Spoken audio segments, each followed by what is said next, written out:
flexing the shoulder blades. And as you exhale, send it all the way back. Downward facing dog. Take a round of breath in your downward dog, really grounding into your feet, really pushing into the heels, even if your heels aren't reaching the mat. Feeling that energy moving down the legs towards the heels to lift the hips up towards the sky. Take one more inhale and exhale.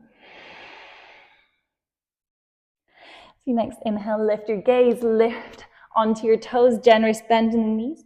We're back to our all fours. We inhale to lift the chest. Exhale to curl the spine. Inhale back to cow spine as we exhale, pressing into the mat, finding that neutral point. We're sending the left leg all the way back.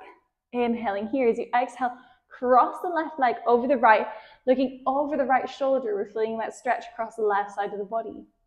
Your next inhale, pressing into your hands, send that left leg all the way towards the